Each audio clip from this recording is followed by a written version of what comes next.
Welcome back to IGN Live at E3 2017. I'm Max Scoville, and I'm joined by Julien Leferrier from Ubisoft Montreal. And you've been hard at work on Assassin's Creed Origins? Yes. What is this game? I haven't heard a single thing or seen a single T-shirt or pre-order listing or anything about it.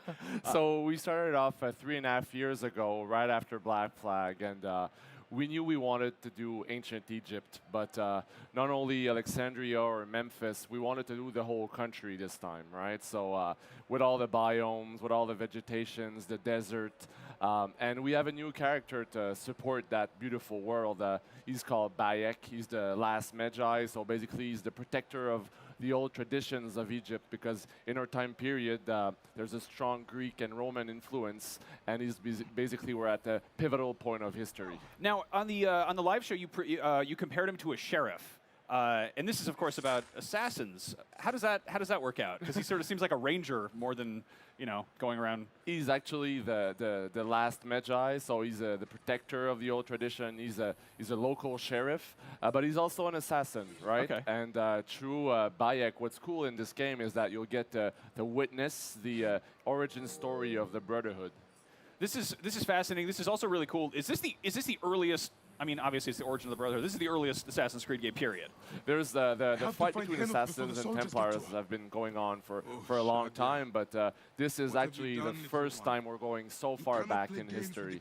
Okay. Now you've been working on this for longer than any Assassin's Creed game of recent memory.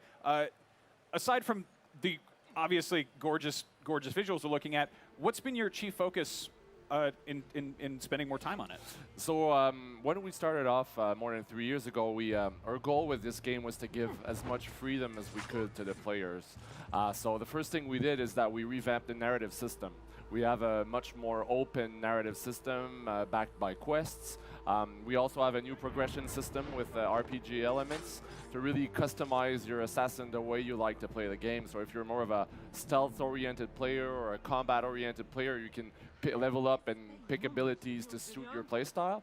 And on top of that, we have a new fight system. So because of we had some time to work on this game, we reworked the whole fight system. It's now a hitbox-based system, so the weapon you choose, its size, its weight, its length, the way you position yourself compared to enemies, that will affect your combat experience. So we're really happy with this foundation work that we did. I think it's a fresh new take on the franchise. How would you say the size of the area compares to previous Assassin's Creed games? It is a very, very big map. It's a whole country. It's all seamless transition. So if you pick up a camel at one point, it's going to take you a very long time to cross this map.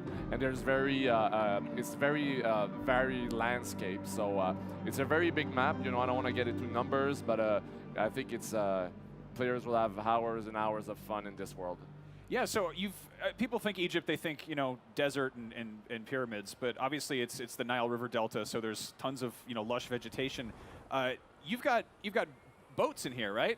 We have boats. Obviously, in Egypt there's the big river, the Nile, but there's also lakes, the Mediterranean Sea that is just on the verge of the map. So boats were a real opportunity for us to have other means of transportation, and we're really happy about it. I think the water that we have built by Ubisoft Singapore is great, and what's cool about it is that you can explore every body of water from underwater. You can dive, there's some treasures, there's some loot, so I think it's a pretty cool experience.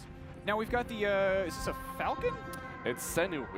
She's a Bonelli eagle. Oh, okay. And she's your pet eagle, basically. So the origin story of the eagle vision going on, and basically Senu will help you locate enemies and locate your targets.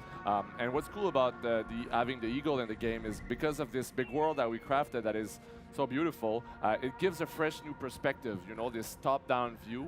It's really a different way of exploring this world, and we're really happy about having Senu in the game. Now, if you're able to use the eagle to sort of scout the area and find new objectives, are we still climbing to the tops of towers and doing the whole thing and diving off? There's still the climbing on top of towers, what we call the reach high points.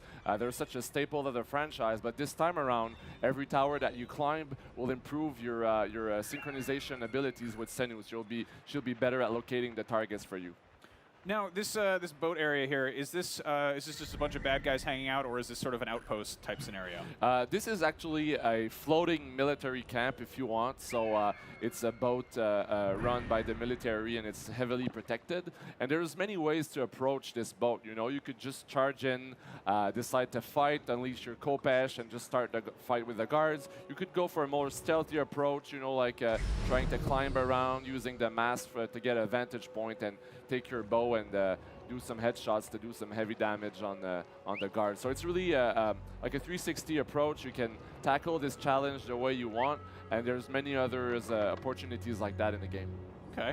Now you've got a lot of kind of new tricks. You've got your your bird going around and causing trouble. In the demo you showed during the conference, there was like a remote controlled arrow. How does that work? Archery plays a big part in this game. Like, we have a seamless transition from range combat to melee combat, so you can use your bow from close range. We have different types of bows, and one of those bows is called a Predator bow. So it's a bow that is really good at long range. It's close to a sniper rifle if you want, and there's one ability that you can unlock that will get you to control your arrow once it's fired. Is that a hippopotamus? That's a hippo. That's a hippo. Very dangerous beast, if you want to believe it. Like a very thick skin, authentic to this region of the world, and we wanted to have them in the game. It's wildlife plays a big part in this game because they're such a staple of ancient Egypt. You know, like, people were doing their laundry and they were worrying about getting attacked by crocodiles. That's authentic, so we wanted to have that in the game. Yeah, I usually just worry about emptying the lint trap. Now, how many animals overall do you have? Can you say that? We have a bunch. We have a big variety of animals. I don't want to say the exact number yet, but you know, we have flamencos, we have hippos, we have crocodiles, we have lions. So many, such a variety of wildlife, and all of that like interacts very well together with the humans also that we have. So our goal was really to bring Egypt alive as much as we could. Now, in addition to the hippopotamuses attacking you while you're doing your laundry or what have you, I imagine they also serve a purpose, and you can get resources for them. Is there crafting? Exactly. So if you hunt the animals, you'll get resources for crafting. For example, to upgrade your hidden blade. So if you're more of a stealth type of player, you can upgrade your hidden blade to do maximum damage from enemies that don't expect you. Okay, we saw a lot of kind of vaguely supernatural elements in the trailer. There's sort of an Anubis head at one point. Could you talk a bit about the villains or the antagonists in this game? What's great about ancient Egypt is that it's full of mysteries, mysticism, and spirituality, and that's a theme that we wanted to play very strongly, you know, because the whole traditions, the gods with the animal heads, the pharaohs, that sort of stuff. So we definitely include that in the game. And we're at a time period where the Romans and the Greeks are slowly taking over Egypt and replacing those old traditions. So obviously, perfect bed for Templars and that sort of New World Order feeling going on. That makes a lot of sense. Now, it almost seems like with all the mysticism and stuff, you're almost leaning into full-fledged fantasy slightly. You've got predator arrows, and I mean, obviously there's always been eagle vision and things like that. There was a shot in the one of the trailers of just a really big snake, like a Chamber of Secrets basilisk kind of snake. Is that?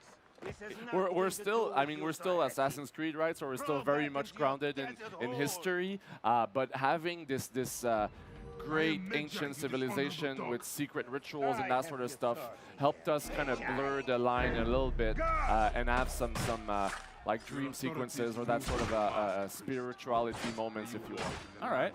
Now this is cool. You said you're focusing on player freedom, and obviously when you think open world games, you do think letting players just go out and do stuff. In the past, Assassin's Creed it's had some sort of tour guide moments where it's like, all right, rein it in. You maybe get desynchronized. Are we still in the Animus? Will we still get told we're doing stuff that our ancestors may or may not have done? We are, as of today at E3, we're focusing on the story of Bayek, and news on that will come later on. Great. Well, Julian, thank you so much for coming by and chatting. Thank you so much. Assassin's Creed Origins. Do you have a release date for this? Yes, October 27th on Xbox One, Xbox One X, PS4, PS4 Pro, and PC. Awesome. Well, thank you very much. Thank you Clearly, very much. It's been worth the wait. We've got lots more E3 coming up, so don't go anywhere. IGN will be right back.